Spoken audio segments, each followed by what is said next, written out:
Lúcia Constra, que vai fazer aí o nosso... A dona Lúcia é bom ficar com coisa. Normal. Então, eu comentei, antes de mais nada, quero agradecer assim, a presença de todos vocês e principalmente das duas jovens, né, que estão vindo pela primeira vez. Sejam bem-vindas, sintam-se acolhidas aqui no nosso grupo. Assim, nós ficamos muito felizes a cada membro que chega, porque nós sentimos que vem agregar um pouco mais, né, no nosso grupo. Que vocês sintam-se muito bem-vindas, não só hoje, mas em todos os outros momentos que decidirem estar conosco, tá bom? Bom, vamos começar então falando aqui sobre um trechinho, né, do Livro dos Espíritos, onde ele diz o seguinte: o homem não pode conservar-se indefinidamente na ignorância, porque tem de atingir a finalidade que a providência lhe assinou. E que finalidade é essa? A do progresso moral e a do progresso espiritual. Embora esse progresso, tanto o moral quanto o espiritual, eles não caminhem paralelamente, o mais interessante é que nós sabemos que eles são inexoráveis, ou seja, eles sempre acontecerão. De uma forma ou de outra, eles acontecerão. Não que não seja ao longo dessa vida, mas da outra, e da outra, e da outra. Então, tudo aquilo que nós adquirimos, eles vão ser acrescidos em outros momentos das nossas vivências. Né? Isso é muito interessante e é muito bom. Com isso, então, eu os convido hoje a participar comigo, né, desse estudo que vai nos trazer um pouquinho, acrescentar um pouco no nosso progresso intelectual. Então, vamos ver aqui, a máquina não é a minha, então eu vou sentir um pouco de dificuldade. O meu assistente aqui é ótimo. Aí, olha, tá vendo? Porque assistência é outra coisa. Então, nós vamos hoje falarmos um pouco sobre superdotados, índicos e cristais. Afinal de contas, quem são essas crianças, né? E para falarmos sobre esse assunto, nós vamos lá para a década de 70, onde tudo, de certa forma, começa. Na década de 70, então, nós temos o professor Joseph Renzulli, que dentro da área da superdotação, ele é considerado tipo um papa, né? Ele dedica mais de 50 anos, ele vem dedicando seus estudos para a identificação dos alunos superdotados e talentosos e também descobrir estratégias e modelos educacionais que proporcionem uma educação de desenvolvimento total, amplo. Né? O professor Joseph Renzulli, ele é um psicólogo educacional e diretor do Centro de Pesquisas de Superdotados e Talentos nos Estados Unidos. Ele realmente é bastante conhecido dentro da pedagogia, da psicologia. Todos aqueles que têm algum contato com a área de superdotação, com certeza conhecem ou já ouviram falar do professor Joseph Renzulli. Bom, quais foram as grandes colaborações, então, do professor Joseph Renzulli nessa área? Ele criou a teoria dos três anéis. E por que essa teoria é tão importante? Ela é importante porque ela nos auxilia a identificar com mais precisão os alunos superdotados, ou as crianças ou jovens superdotados. Então, antes havia assim, uma dificuldade. Quem é, afinal de contas, esse superdotado? Né? Você não quer passar para frente? Estou sentindo que está um pouquinho difícil, né? Eu estou querendo ficar sentada por causa da facilidade. Bom, então, continuando, essa dificuldade, então, ela cessa a partir do momento que o professor Renzulli surge, né, com essa teoria dos três anéis. O que seria, então, o superdotado? Ele apresentaria, então, uma capacidade e uma habilidade acima da média, apresentaria criatividade e um alto comprometimento com as suas tarefas. Ah, legal! Meu filho, meu sobrinho, meu afilhado, ele é superdotado, porque ele apresenta uma capacidade acima da média e ele é extremamente comprometido com as tarefas. Não, ele não é superdotado. Por quê? Porque para ser superdotado, ele tem que estar justamente aqui, naquilo que a gente chamava de intersecção. Lembra das aulas de matemática lá, intersecção? Então é isso aqui. A intersecção é justamente esse ponto aqui de união desses três anéis. Então, no caso, o aluno superdotado, ele tem que apresentar criatividade, conhecimentos ou habilidades acima da média e ainda o comprometimento com a sua tarefa. Aí sim, nós podemos pensar em enviar esse aluno para ser diagnosticado, talvez, como aluno superdotado. Tá certo? Bom, o professor Joseph Renzulli, como eu disse, além dessa questão da identificação dos alunos, ele tinha uma preocupação em criar também um modelo educacional ou estratégias pedagógicas que viessem auxiliar para que os professores, né, pudessem trabalhar de uma forma melhor, alcançando um melhor resultado escolar para os seus alunos. Né? E aí ele cria o chamado SEM, que é o School Enrichment Model, para nós um modelo de enriquecimento escolar. Por que esse modelo de enriquecimento escolar ele é tão interessante? É porque ele permite que tanto os alunos superdotados como os demais alunos sejam atendidos numa mesma sala de aula, no mesmo momento, sem necessidade de segregar aquele aluno superdotado.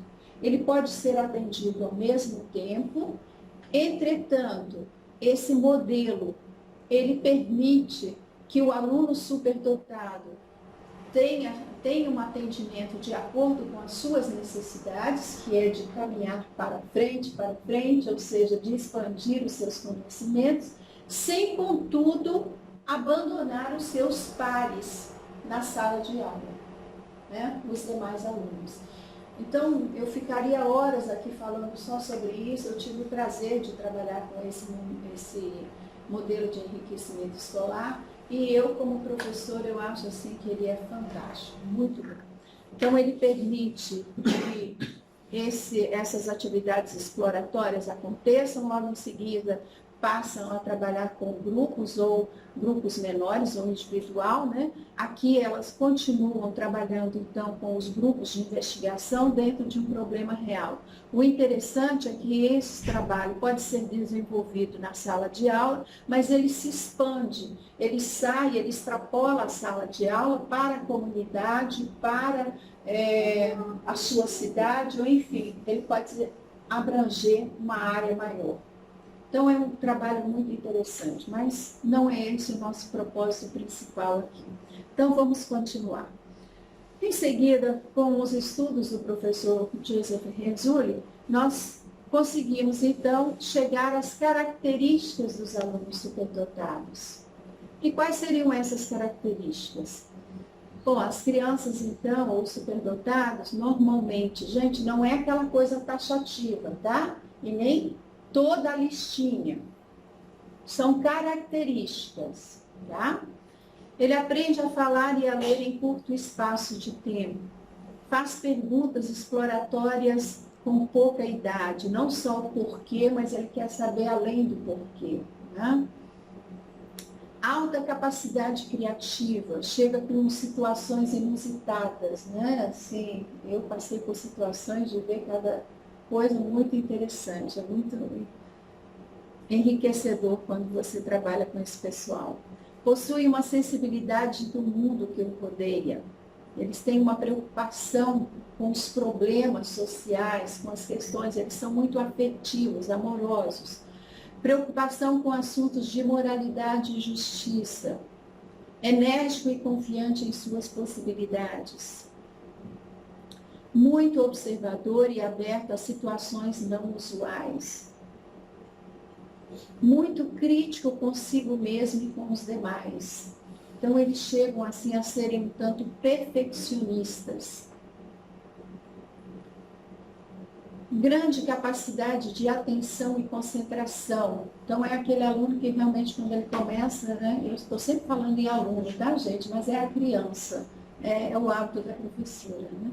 Mas tem alunos, tem crianças que eles se concentram naquele brinquedo e fica ali horas e horas, e aquilo vai, enquanto ele não conseguir resolver a questão, ele realmente não desvia a atenção. Gosta de relacionar-se com crianças de maior idade.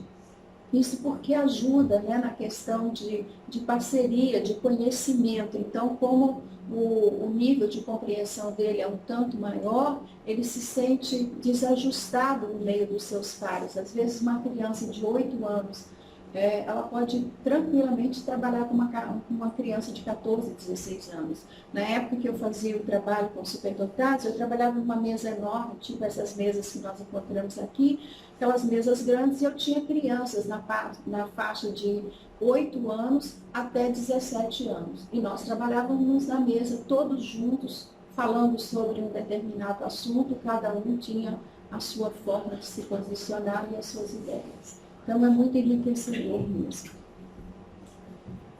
Baixa autoestima e tendência à depressão. Ah, mas baixa autoestima e tendência à depressão, como é que é isso? Mas ele há que se lembrar o seguinte, o consciente intelectual dele é bem maior do que o consciente emocional.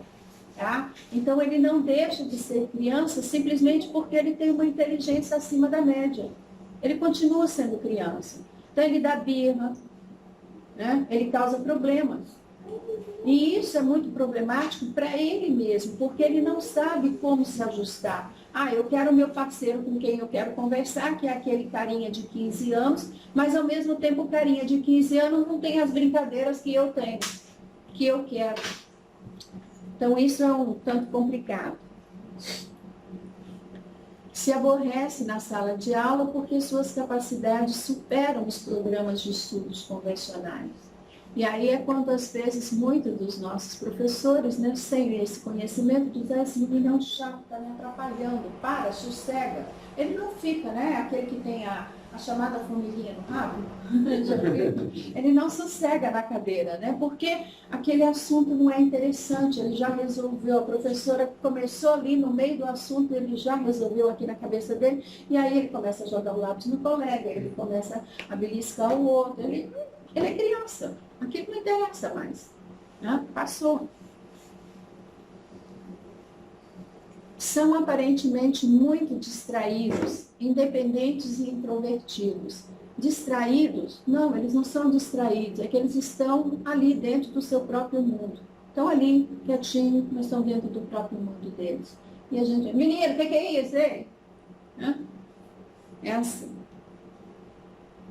Seu pensamento é produtivo mais que reprodutivo. Então, um pensamento produtivo. Ele não é aquela pessoa que gosta de estar reproduzindo tudo aquilo que o outro já fez. Não, eu quero fazer de uma forma nova.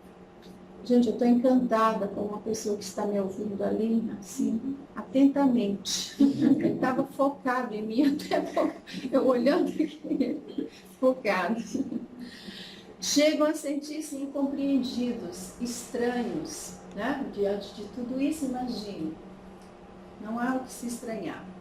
Bom, depois, já no finalzinho da década de 70 para início de 80, nós vamos encontrar o professor Howard Gardner, talvez alguns já tenham ouvido falar nele, que é um psicólogo da área do desenvolvimento, que ele é pesquisador e professor na área de cognição e educação da Escola de Graduação de Harvard.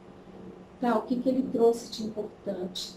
Uma coisa muito importante, foi ele o criador da teoria das múltiplas inteligências. Alguém já ouviu falar na teoria das múltiplas inteligências?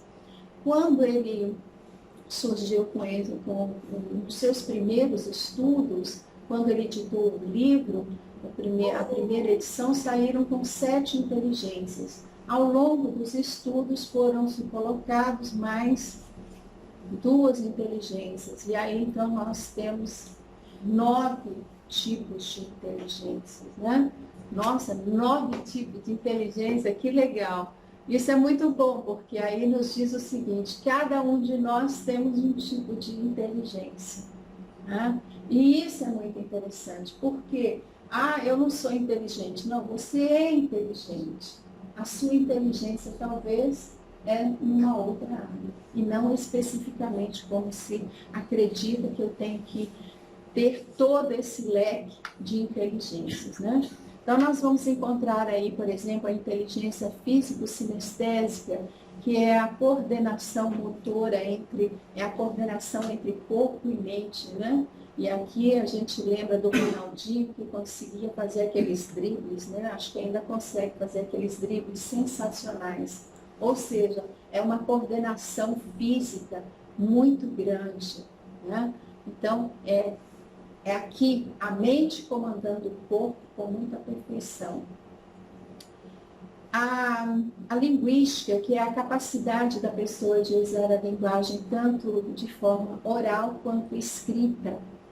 A intrapersonal, que é aquela capacidade da pessoa de se autoconhecer. É uma pessoa que ela tem tanta certeza dela mesma, ela não tem aquelas confusões mentais e confusões de sentimento. É simplesmente plena, né? Isso é muito gostoso. Eu gostaria de chegar nessa inteligência aí. Eu chego lá um dia. Bom, natural. A respeito das pessoas que estão conectadas com a natureza. Elas se conectam e compreendem a natureza, né? A espacial é a capacidade das pessoas de verem o mundo em 3 dimensões. E é muito interessante porque eu assisti uma vez uma entrevista de uma pessoa que para fazer aquela subida no Monte Everest, né? E ele disse, não, eu olho assim, e quando eu olho eu consigo imaginar exatamente os pontos onde eu devo subir. Para mim é como se eu visse uma imagem em 3D. E aí vendo isso aqui é muito interessante, porque é justamente isso, essas pessoas têm essa capacidade de visualização espacial muito grande, né? Bom, musical, aqueles que têm uma audição muito boa para música, né? Reconhecem os timbres, os ritmos, enfim. E a lógica matemática, a pessoa que realmente sabe fazer os seus cálculos aí tem uma concentração muito grande, né? A existencial, aquela pessoa mais ligada às questões de vida, morte, existência, normalmente são pessoas mais espiritualizadas, né? E em seguida, a interpersonal. A interpersonal é aquela pessoa que consegue ler os outros, né? Ele reage tão bem, ele sabe como fazer, que são aqueles vendedores. Já ouviram falar a expressão, ele consegue vender a própria mãe? Tá, é isso. É aquela pessoa que senta perto de você e ela consegue conversar com você de uma forma, e daí a pouco vem um outro e ele consegue engajá-lo na conversa, ou seja, é a pessoa que tem uma habilidade social, de integração social muito grande, né? Então, Howard Gardner trouxe esse estudo para nós e, com certeza, muito interessante. A partir disso, então, nós podemos classificar e verificar quais eram os tipos de superdotados que nós tínhamos. Então, nós temos o chamado intelectual, que é aquele que tem uma mente bastante aberta, consegue resolver os problemas de situações em circunstâncias variadas, de diversas maneiras, né? E tem uma capacidade intelectual alta, né? Vamos dizer assim, acima da média. E temos o social, que é justamente esse que tem essa habilidade social, é extremamente cooperador, normalmente ele assume papéis de liderança. Temos ainda o acadêmico, que normalmente é o mais fácil de ser reconhecido dentro das salas de aula, né? Porque aí é aquele aluno estudioso, o chamado CDF, né? Temos o criativo, que realmente resolve as coisas de uma forma mais diferenciada possível, e esse, inclusive, é o bagunceiro da turma, né? Ele está sempre bagunçando e causando uma certa revolução, porque ele não não aceita aquela coisa muito certinha, ele quer resolver as coisas, ele quer fazer as coisas de uma forma diferenciada. O psicomotor sinestésico é aquele, então, que tem uma capacidade de coordenação motora muito grande, né? Tem força, tem destreza, agilidade. E os talentos especiais ligados, então, a artes, tanto as artes plásticas quanto as artes musicais, são aí os dramas, né? Os escritores dramáticos, são os atores, enfim. Bom, aí saindo da década de 70, já no finalzinho, voltando aí um pouquinho, aliás, que nós fomos até a década, início de 80, na década de 70 para 80, nós vamos encontrar Nancy M. Tate, tá? Que ela é uma sensitiva e ela acredita que ela vê a aura das pessoas. E de acordo com ela, a aura das pessoas, de acordo com a coloração da aura das pessoas, as pessoas vinham com qualidades que, de certa forma, trariam a missão que ela deveria ter para si aqui. Né? Entretanto, por volta dos anos 70, ela percebe que uma coloração está desaparecendo e que uma outra coloração está chegando, que é a coloração que ela vai chamar de índigo, que é um azul violáceo, justamente índigo por causa de uma planta da Índia, que é de onde eles fazem a extração dessa coloração. E então, ela resolve chamar essas crianças que estão surgindo de crianças índigo. São as crianças, então, que têm essa aura azul violácea. Então, ela é a primeira a usar este termo, crianças índigo. Para ela, então, essas crianças índigo, elas vieram com uma sensibilidade, um talento especial, trazendo uma missão especial dentro de si. Nancy M. Tate, ela vai classificar os índigos como humanistas, como conceituais, artísticos. Então, são essas três conceituações que ela traz. O que seriam os humanistas? Os humanistas realmente seriam aqueles voltados para o círculo social. São aqueles que têm uma boa conversação, né? Eles são mais preocupados com os sentimentos das pessoas. Os conceituais seriam aqueles mais ligados a projetos. Então, eles estariam mais preocupados com projetos, estariam mais preocupados em fazer do que ser. Estariam mais preocupados com o seu trabalho do que com as pessoas em si. E os artísticos, como o próprio nome diz, né, seriam aqueles ligados a artes. O mais interessante é que a Nancy M. Tate, ela coloca o seguinte, que os conceituais, normalmente, eles teriam uma tendência, não uma tendência, né? Mas eles podem aparecer com distúrbios de transtorno de déficit de atenção, ou transtorno de déficit de atenção mais hiperatividade. E que por isso, então, faria o uso, né, de acordo com a farmacologia moderna, eles estariam propensos a fazer o uso da Ritalina e que mais tarde, ao abandonar a Ritalina, eles poderiam fazer o uso de drogas. Isso, nada comprovado, tá, gente? Estou fazendo a colocação a respeito do livro de Nancy M. Tate. Os artísticos, ela coloca que eles têm uma certa dificuldade em em se relacionar com as pessoas, porque eles não se sentiriam compreendidos. E, inclusive, é interessante que ela coloca até a questão física, que esses seriam mais baixos do que os demais, do que os demais índigos. Então, até a característica física, ela comenta a respeito. Nós temos ainda os interdimensionais. Os interdimensionais, eles seriam mais espiritualizados. E esses interdimensionais seriam, no caso, aquelas pessoas, os líderes espirituais.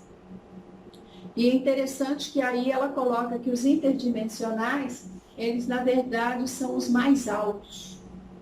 Tá? Enquanto os artísticos são os mais baixos, os interdimensionais são, fisicamente, eles são os mais altos. Né? Continuando aqui. Bom, saindo então da década de 70 e indo já para aí finalzinho de 90 para 2000, nós vamos encontrar então o livro As Crianças Índigo, né? As Crianças Índigo de Lee Carroll e Jan Tober, ou então Jan Tober, né? Aqui. E nesse livro, Lee Carroll e Jan Tober, ele faz uma coletânea de relatos e de opiniões de pessoas ligadas à saúde, tá? Psicólogos, pediatras, enfermeiras, massagistas, e ainda pais, e de alguns que se definem, se intitulam como índigos. Mas o mais importante desse livro, que traz e que dá, inclusive, o nome, né, é uma entrevista da Nancy Ann Tate, ou seja, daquela que publicou, aquela pessoa que é a primeira que usou o termo crianças índigo. E nesse livro, então, vocês veem que ele é bem, né? Ele coloca o seguinte: além de colocar tudo aquilo que a Nancy Ann Tate já havia falado a respeito das crianças índigo, ela veio com mais uma novidade. Opa! Acho que fiz a coisa errada aqui. Desculpa. Isso aqui. Isso, tá bem. Obrigada. Assistente, por favor, mais uma perguntinha. Onde é que eu vejo as minhas notas aqui? Tem como vê-las? Tá. Mas ainda vai ter muito. Ah, tá. Não, então.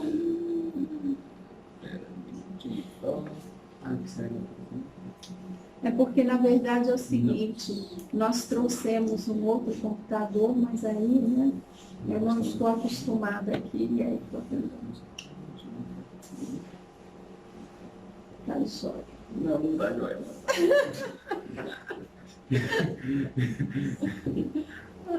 É para quebrar, gente, para dar um tempinho. Sabe aquele famoso tempinho? Absorção.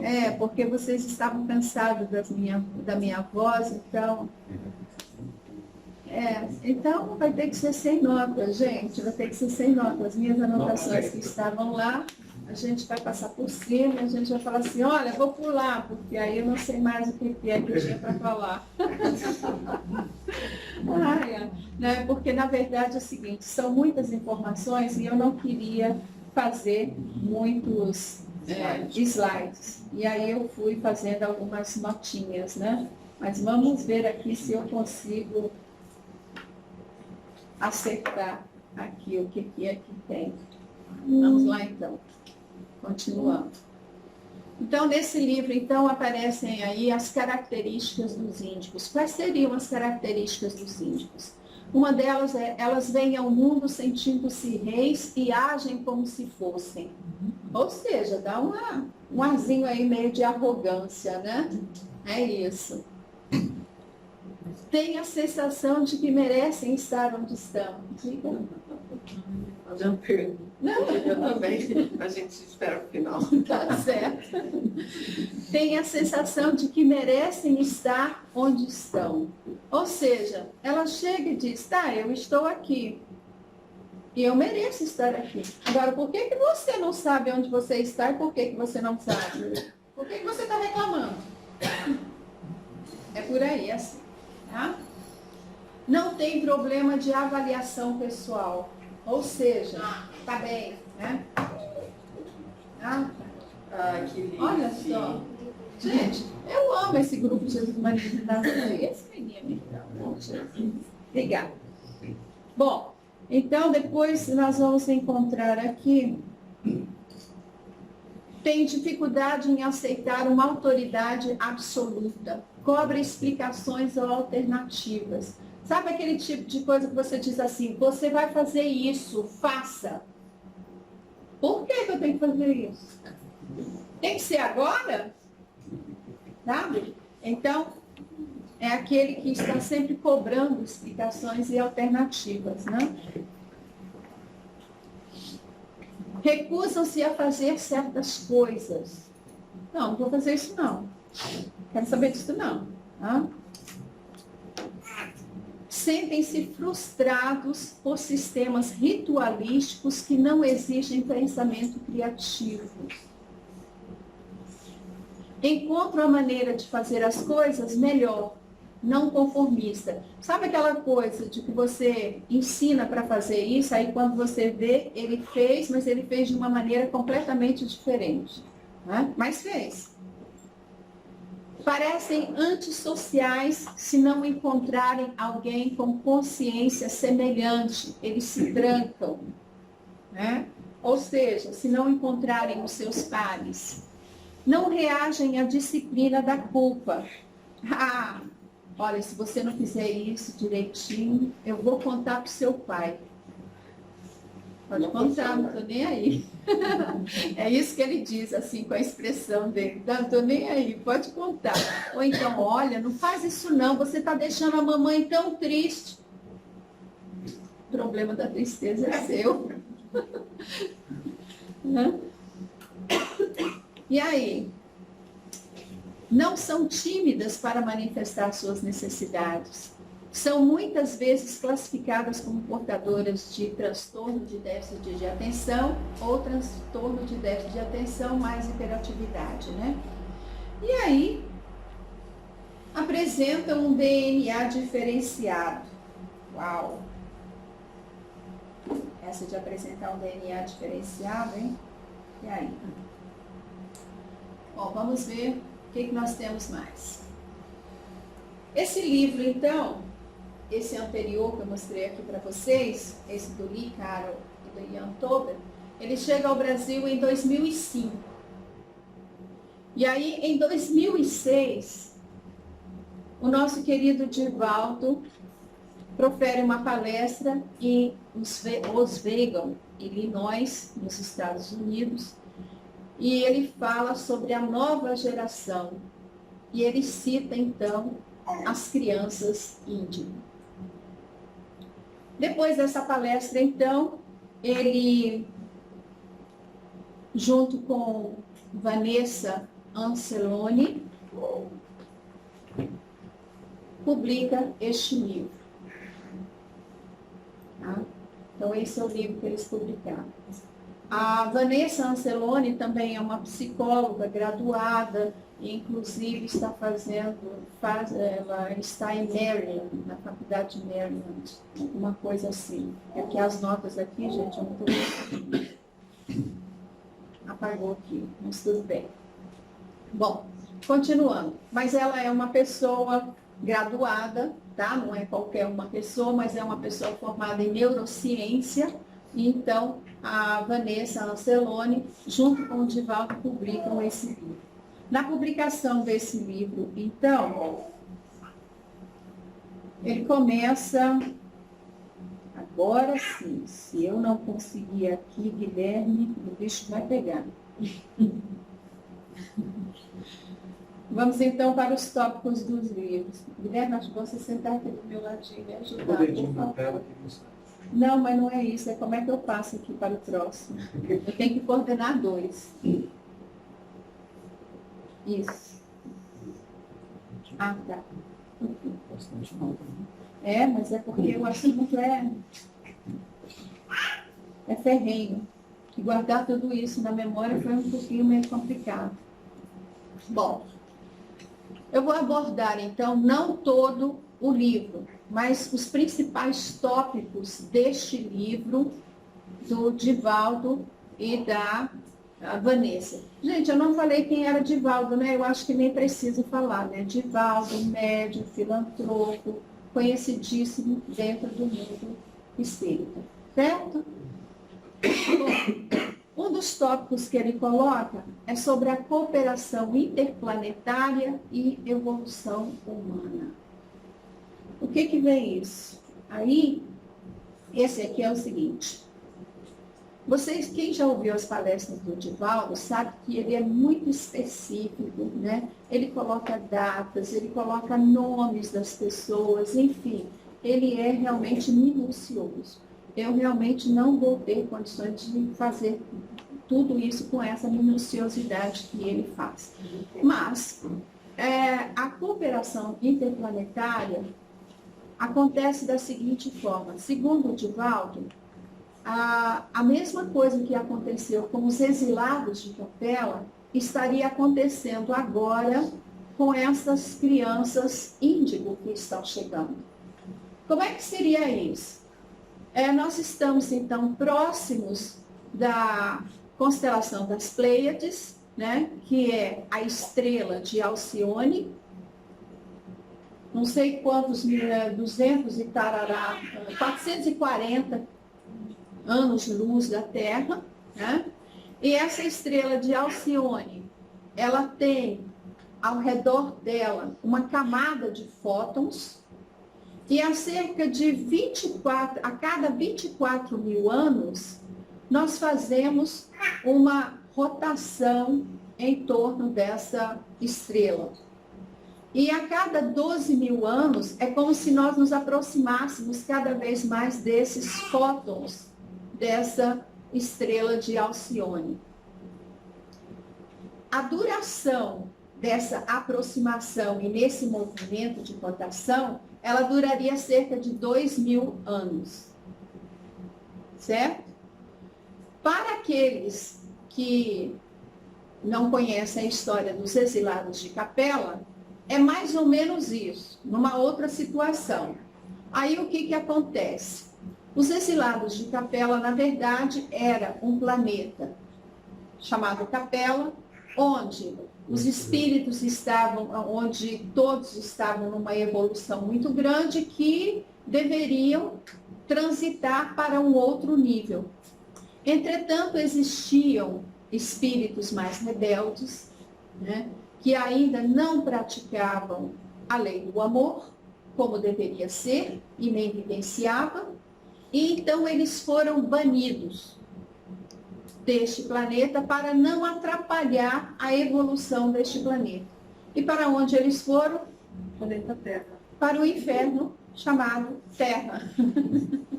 Naquela época, para eles, era um verdadeiro inferno, porque eles saíram de um planeta extremamente evoluído e foram para o planeta Terra, lá na época ainda, né, atrasadíssimo, tá? Lá, a idade primitiva. Aí o que acontece? O que acontece é que, de novo aqui, Guilherme. Sumiu. Não deu. Então, quando eles saem e vão para esse planeta, nós estamos na evolução de Darwin, né, que é explicada a evolução e tal, bonitinho, até que chegam aos chamados, se alguém lembrar o nome, me diga.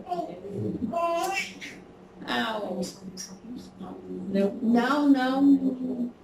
Bom, eu vou tentar explicar sem falar o nome, porque eu não vou me lembrar o nome agora. Mas é um nome científico lá, bonitinho. Então, a evolução vem até aqui e chega aqui, nós estamos num período, vou colocar assim, macacos, tá, gente? Mas o nome não é esse. Porque é uma espécie diferenciada de macacos. Esses macacos, eles parecem muito com os humanos, porque eles têm esse movimento do polegar. Eles não têm rabo. E o cérebro deles já é um pouco mais evoluído do que todos os outros. E aí aparecem os hominídeos aqui, tá? Então aqui estão estes e aqui aparecem os hominídeos. Eu falei tantas vezes esse nome para não esquecer, né? E agora esqueço, que coisa feia. Mas tá bom.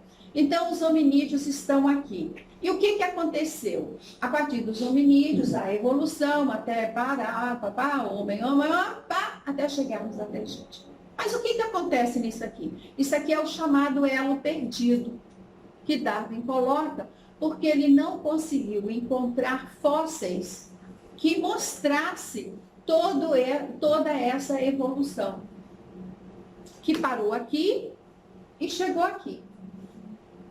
Conseguiram compreender o que eu estou tentando explicar?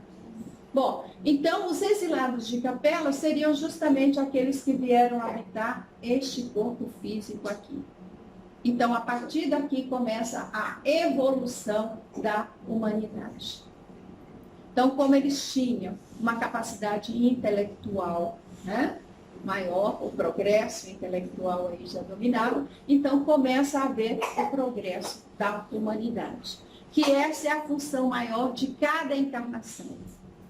Cada encarnação que nós viemos, esse é o objetivo maior, o progresso moral e intelectual.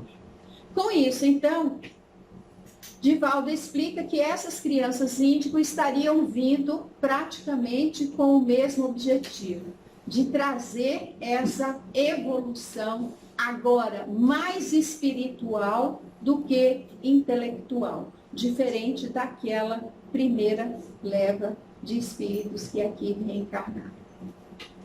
Bom, essa então é a cooperação interplanetária e a evolução humana. Em seguida, nós vamos ter as crianças índigo. O que ele fala a respeito dessas crianças índigo?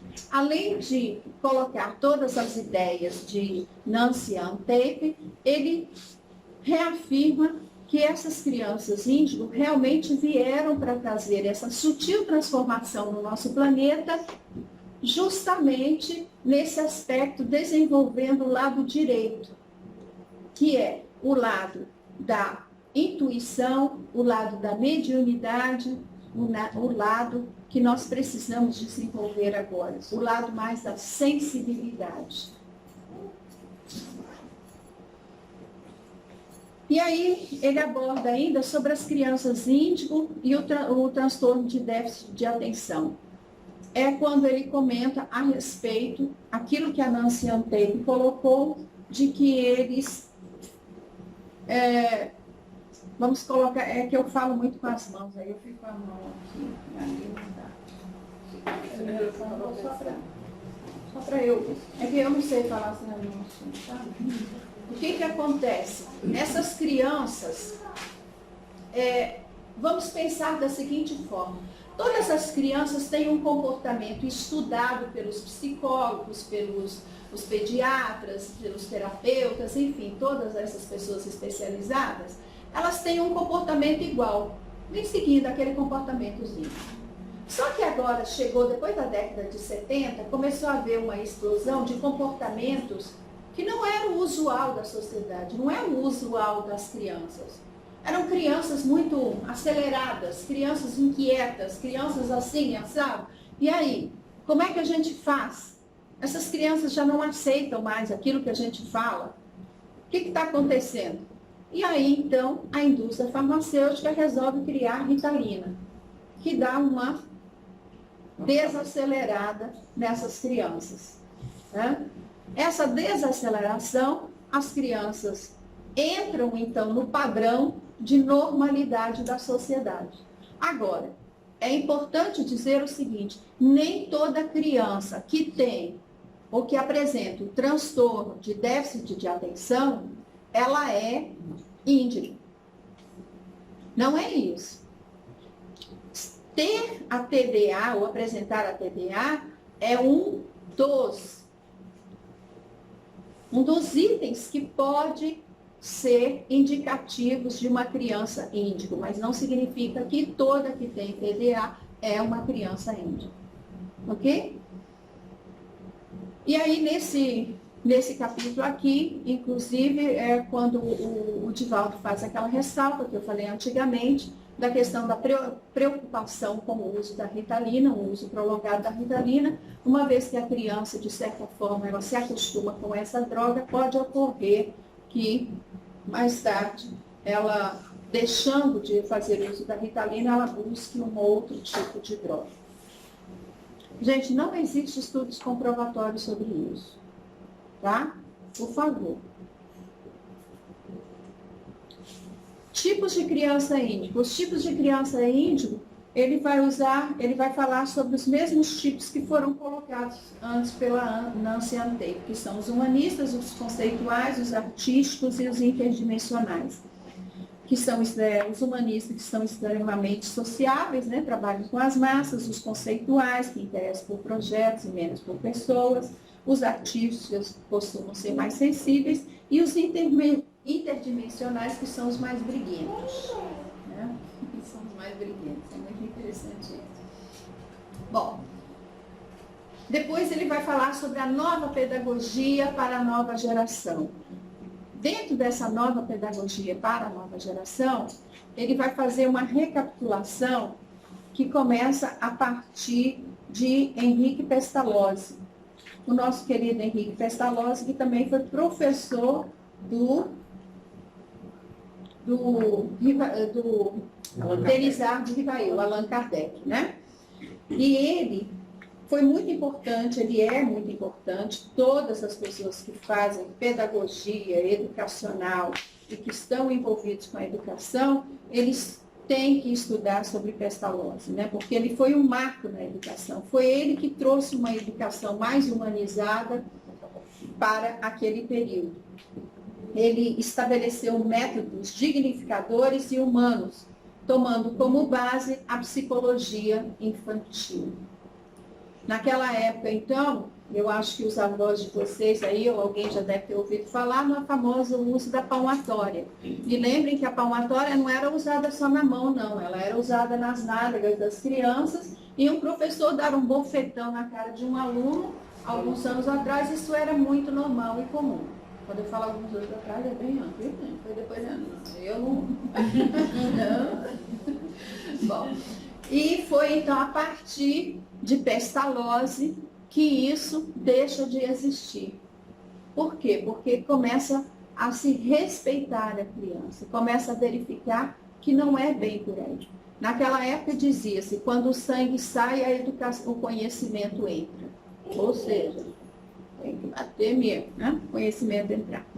Logo em seguida vem Maria de Montessori, que é uma médica e educadora que criou o método Montessori, e que é muito interessante porque o que ela coloca, onde a liberdade e a disciplina se equilibram nas atividades e nos estímulos que promovem o desenvolvimento físico, mental e psicológico das crianças.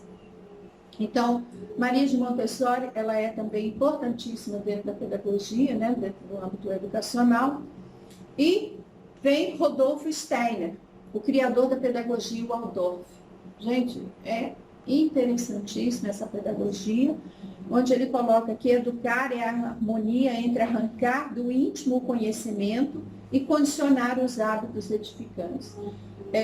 Rudolf Steiner, ele tinha um modelo educacional mais espiritualista, voltado para o cristianismo, não o cristianismo religião, mas o cristianismo de ser cristão, tá? Eu diria até cristão, né? Não? Mas é isso. Então, ele dizia o seguinte, é importante trazer conhecimento, mas mais importante é trazer amor, para que ele seja um ser, um cidadão pleno dentro da sociedade. Bom, De acordo, então, com os pesquisadores, e aí o Divaldo coloca que a educação mais adequada para as crianças índigos seriam, então, a educação, seria o método Montessori e o método Waldorf. Então, esses seriam os mais interessantes. E aí, logo o próximo capítulo é as crianças cristal. Tá, o que seria a criança cristal? A criança cristal seria uma criança índigo melhorada. Uma outra fase. Ou seja, quase que as mesmas características, mas é como se fosse as crianças índigos vieram para abrir o caminho e depois vieram as cristãs, que seria uma edição melhorada da criança índigo. Certo? Bom, acabou por aí? Não, gente, tem mais pano para as mangas. A Associação Brasileira de Pedagogia e Educação, Associação Brasileira de Pedagogos Espíritas, lançou um manifesto no jornal A Mensagem, numa edição especial, com severas críticas a respeito do livro e das ideias sobre criança índigo. Qual livro? Aldana? Não.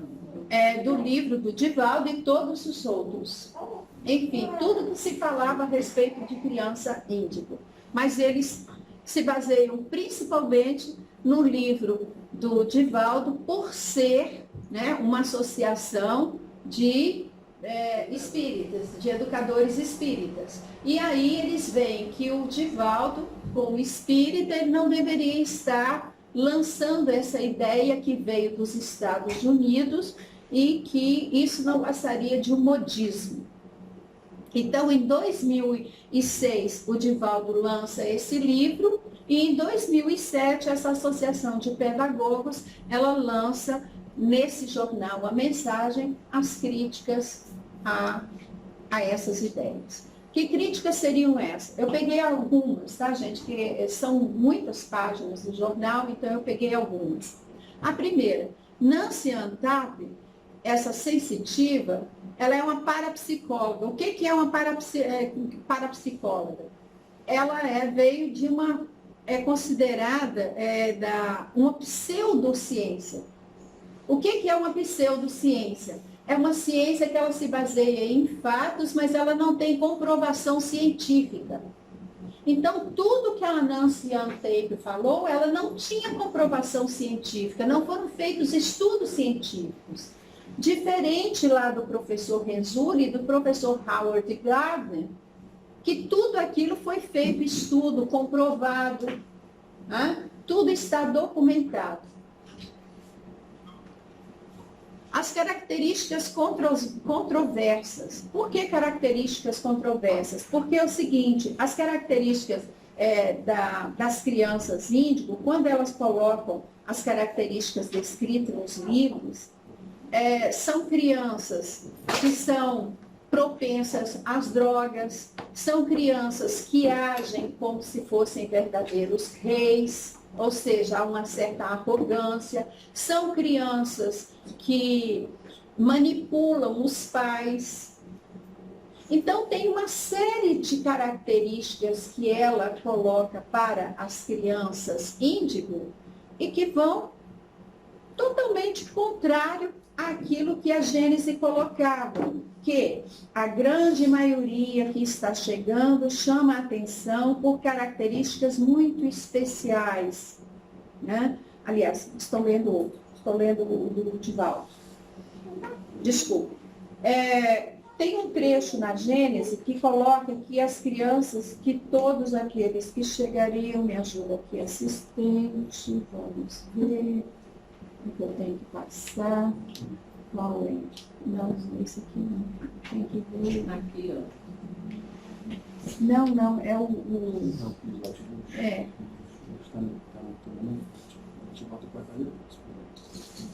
Isso, desculpa, gente. A nova geração se distingue por inteligência e razão, geralmente precoces, juntas ao sentimento inato do bem. Ou seja, essas crianças têm um sentimento inato do bem. Como é que elas podem agir de uma forma tão né? Discrepante. Então, por isso essa crítica em relação a... Bom, depois a outra crítica, vamos lá. Licário e Jan Tober. Quem é Licário e quem é Jan Tober na história aqui do Barato? Além de ser o autor dos livros. O Licário, ele é formado em administração e trabalhou mais de 30 anos como numa empresa de sons. E Jan Tober, na época, era a esposa dele, era uma cantora, e eles criaram um grupo chamado Iluminação Criam. A partir da década de 80, parece, de 70 para 80, um sensitivo chega perto do Licário e diz assim, nossa, Já passamos 10 minutos. ela falou 5 minutos, eu estou aqui arrochando. Ela chega e fala assim, olha, você tem um espírito aí ao seu lado e ele chama Criam e tal. E aí ele começa, então, ele cria esse grupo de iluminação Criam, que é um grupo panteísta, né? E nós sabemos que o panteísmo é totalmente contrário às leis espíritas, quando na pergunta lá do livro dos Espíritos, ele diz, e sobre o panteísmo? Ele responde, não podendo ser Deus, o homem quer pelo menos ser uma parte de Deus. Discrepância entre o original e a tradução. Gente, eu vou correr agora um pouquinho. A discrepância entre o original e a tradução é porque justamente as traduções, elas de certa forma, comprometem a compreensão do texto, no sentido de que ela traz como se fosse trazendo para o espiritismo, então deixando esse lado panteísta.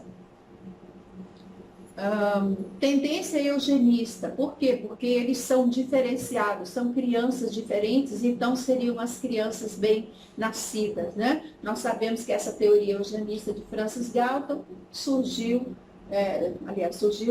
deu o que deu na época de Hitler, né?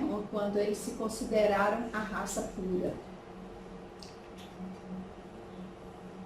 Promoção de uma educação separatista e elitista, diferente de tudo aquilo que é apregoado por Pestalozzi, por Maria de Montessori, Steiner e ainda Howard Gardner e ali o professor Renzulli, né? Por quê? Porque essas crianças merecem uma escola Waldorf e merecem a Montessori. Mas os outros não? Como é que é isso? Eu diria que todos, né? Bom, aqui eu trouxe alguma gravura, então, de algumas crianças que têm sobressaído ao longo desses anos. William Miles, que ele, aos 11 anos, agora com 14 anos, eu acho que ele já terminou a graduação dele em Oxford, e o grande objetivo dele, dentro da astrofísica, é provar a existência de Deus. Joshua Beckford, de 6 anos, que fez o que mesmo, Joshua Beckford? Ele fez tanta coisa, mas aos 6 anos, parece que ele já falava japonês, aos 3 anos ele já falava japonês, né? Aí é um processo reencarnatório. Se graduou aos 14 anos em filosofia e história na Oxford. Isso, depois vem o Kirti, que acho que aí a ordem também é assim, né? É o Kirti, é esse aqui de baixo, viu, gente? Esse aqui. Ele também fez um projeto para limpar. Não, ele descobriu sobre o Alzheimer. Diagnóstico da doença de Alzheimer. Fez uma descoberta de diagnóstico de Alzheimer, aos 14 anos, né? Esse Razik Fazik, que foi o primeiro a falar na TED, que é uma empresa magnífica, interessantíssima, uma reunião, é onde se faz uma reunião, onde só os melhores apresentam os seus projetos para que possam ser, de certa forma, comprados, né, pelas grandes empresas. E ele, então, aos 11 anos, foi o mais jovem a apresentar esse projeto nessa TED. Limpeza do oceano. Que ele fez a criação o projeto dele era para a limpeza dos oceanos. Depois vem a Kiane Kramarik, que hoje está com 22 anos, mas que aos 6 anos ela começou a pintar, aos 7 anos ela começou a fazer poesia, e parece-me que foi aos 7 anos que ela vendeu a primeira pintura dela por $10.000. Então, ela se considera uma pessoa inspirada por Deus e ela realmente pintou um quadro magnífico da face de Deus, que ela seguramente diz que viu Deus, e então ela volta. Jesus, não é Deus, Jesus. Desculpa, não é Deus, é Jesus. Isso. E temos aqui essa que está sendo tão comentada hoje, que eu nem preciso falar, né? Greta Thunberg, de 16 anos, que está causando uma revolução aí com a sua defesa em relação ao meio ambiente, principalmente as questões ligadas às questões climáticas. Bom, diante de tudo isso, gente, a conclusão fica por conta de vocês. Lembrando o seguinte: as conclusões aqui que nós tiramos do Evangelho, e a primeira que vocês devem lembrar, que nós devemos lembrar é essa: espíritos, amai-vos, eis o primeiro ensinamento. Instruí-vos, eis o segundo. Nada examinado, a fé cega aceita, sem verificação. Somente a fé que se baseia na verdade garante o futuro, porque nada tem a temer do progresso das coisas. Ah, Lúcia, e aí, o que você quer dizer com isso? É a favor ou contra as crianças índigo? Afinal de contas, depois de tudo isso, tem ou não tem crianças índigo? A resposta está aqui. Amai-vos é o primeiro ensinamento. Instruí-vos é o segundo. Agora, a escolha da crença é sua. A responsabilidade é sua. Terminando. A educação, se bem entendida, é a chave do progresso moral. Não essa educação que tende a fazer homens instruídos, mas a que tende a fazer homens de bem. E para vocês que são pais, a grande maioria aqui, e mães, eu digo o seguinte: compreendei que quando produzis o corpo, a alma que nele encarna vem do espaço para progredir. Inteirai-vos dos vossos deveres e ponde todo o vosso amor em aproximar de Deus essa alma. Isso é o mais importante. Muito obrigada, desculpe aí os lapsos e muito obrigada, Guilherme, e a vocês pela paciência. Então, E as perguntas é estão aí. agora. É agora. Alguém tem alguma pergunta? Vai, Mara. Não, eu queria saber, naquela citação de criança índigo que você põe, que eu sou rei, eu sou isso. Quem que denominou isso? A própria criança? Não, na verdade é o seguinte, é o comportamento dela. E ela descreve esse comportamento assim, que as crianças vêm sentindo-se rei. Né? Então, ela descreve esse tipo de comportamento, é uma citação da escritora. E quando essas crianças crescem, se tornam adultos, elas continuam pensando que o universo gira em torno delas? Sim, de certa forma é isso. Esse é um comportamento que vai. E, inclusive, no livro, gente, eu não quis citar porque eu achei muito forte, mas no livro cita que ela verificou que várias dessas crianças que cometeram assassinatos em grande escala, e que inclusive cometeram assassinato contra os próprios pais, muitas delas ela percebeu que eram crianças índigo. E que isso era resultado de uma educação uma educação muito severa, uma educação assim, e que estaria despertando a ira e a raiva, e que isso era muito perigoso. Mas eu achei isso um tanto, eu havia omitido. Mas uma coisa mais importante, lendo o livro, o que vocês têm que lembrar é o seguinte: as crianças merecem respeito, merecem uma educação digna, e é por isso que elas estão aqui. E é essa a responsabilidade dos pais. Nenhuma criança, sendo superdotada ou sendo índigo, ela não deve jamais ser rotulada. Ah, eu sou índigo. Não, não existe esse rótulo, não está lá escrito aqui. Tá? Ah, eu sou superdotado. Não rotule. Não é interessante criar rótulo. E lembrando aquela questão que eu falei, a inteligência é diferente do emocional. Essas crianças vieram sob a responsabilidade dos pais para que elas sejam guiadas. Essa é a responsabilidade dos pais. Independente de serem índigos, de serem superdotados. Elas carecem, elas precisam dessa liderança, dessa pessoa que possa conduzir-nos. Mais alguma pergunta? Diga. Depois da polêmica de 2007, existe mais algum material a respeito? Mais algum? Não consegui encontrar. Não consegui encontrar. Eu pesquisei pela internet, inclusive fiz contatos com algumas pessoas ligadas, mas o que a gente observa é o seguinte, que uma corrente cada vez maior de psicólogos e educadores estão realmente aceitando a ideia das crianças índigo. Inclusive, eu tenho uma colega que é doutora na Universidade de São Paulo, na USP, e agora eu não sei se ela está na do Rio de Janeiro, mas ela faz pesquisas nessa área e ela é espírita, e eu assisti uma palestra dela onde ela realmente coloca sobre as crianças índigo. Tá? E encontrei já algumas outras trabalhos, como é que se chama aquele trabalho final da universidade? TCC, né? Encontrei alguns trabalhos falando também sobre crianças índigos nas faculdades do Rio Grande do Sul. Tá? Eu vou fazer uma pergunta. Quando eu escuto tudo isso, o que vem em mim, e pode ser que seja total, que como somos seres e acreditamos no processo reencarnatório, como vem uma criança com 3 anos falando japonês, não tá, provavelmente já tinha isso no caminho dele, né? De alguma história. E aí a minha pergunta é a seguinte, essa coisa do também, e como sabemos que o planeta está evoluindo e os espíritos estão reencarnando, são melhores e estão ficando cada vez melhores do que o que foram, né?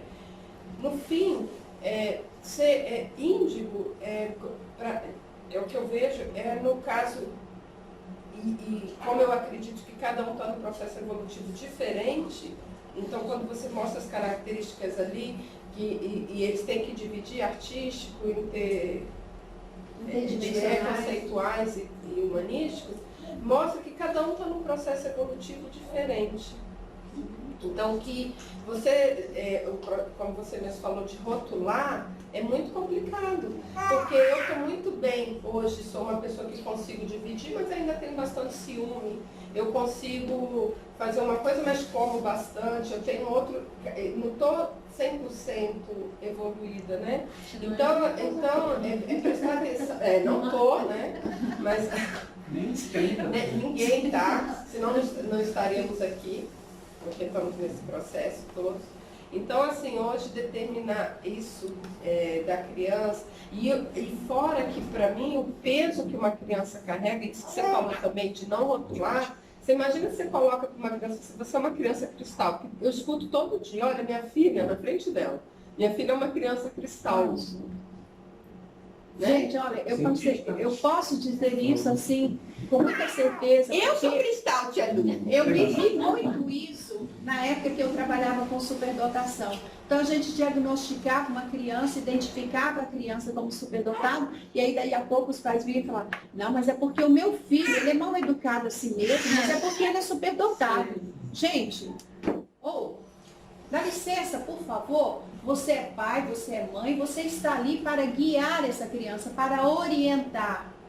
Ser superdotado e ficar na frente da criança, você é superdotado, você é especial, você não ajuda, não acrescenta em absolutamente nada. Poderíamos ficar aqui, pode falar. Não, seriam essas crianças que estão vindo, essas novas gerações do índico cristal, assim como foram os exilados de Capela, que estão encarnando nesse planeta para nos ajudar a uma evolução, a um... Exatamente. Exatamente, a ideia é essa. Gente, o nome que eu queria lembrar dos antropóides. Chegou. Antropóides, chegou. Pá. Ele mesmo cérebro.